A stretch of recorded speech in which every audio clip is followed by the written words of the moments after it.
But when the dish arrived, it wasn't a lobster. It was an adult shrimp.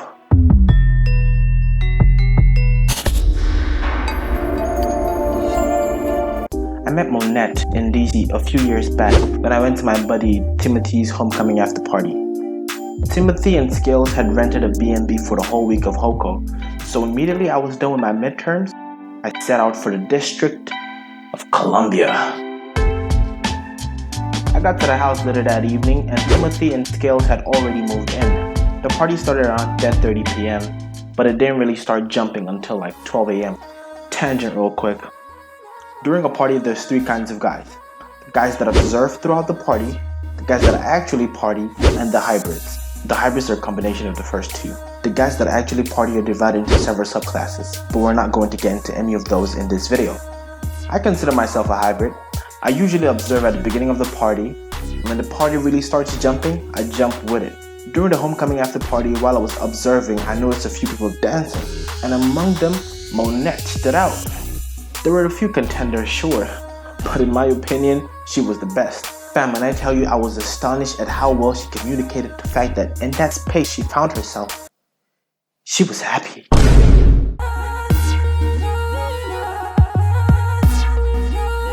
I asked my friend Tim for her identity and he said he didn't really know her, but he follows her on the gram, so I followed her on the gram. I did a little bit of lurking, I liked 2 of her photos.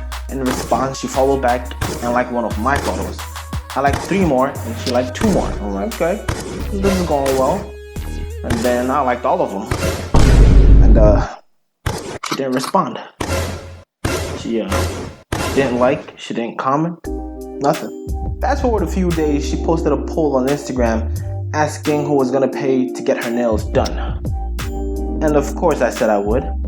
A few minutes later, she sent me a DM asking if I was really gonna pay, and I said I'd pay on the condition that we got to hang out, and she said sure. I'm like, alright, how much is it? She said it was $60, and all I had that day in my bank account was about $80.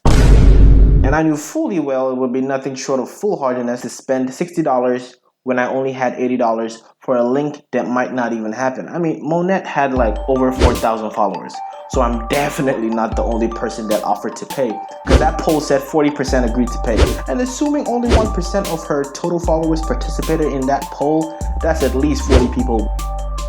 And 40% of 40 people is like 15 people. So at the very least, 15 people agreed to pay for her nails. So what's the guarantee that she won't cut me off right after I send her the money? I know I shouldn't think like this, especially because she's someone I don't even know. But I've met some really mischievous people in my life, so pardon my way of thinking. After my calculations, I did what any reasonable and educated person would do in that situation. I simply sent her the money. Why? Because fam, a man's gotta do what a man's gotta do. Life's way too short to avoid risk, innit? I was left with $20, right? That's what I thought until I opened my bank account and saw that Snapple Music also took a piece of the cake too. So I actually had $10. All this happened on Friday.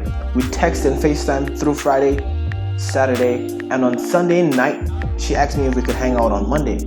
Mind you, I still have like, $9.99 in my bank account, and I don't get paid till like Friday. While I'm contemplating what to do, I forgot to respond to the text. After like 30 minutes, she calls me, right?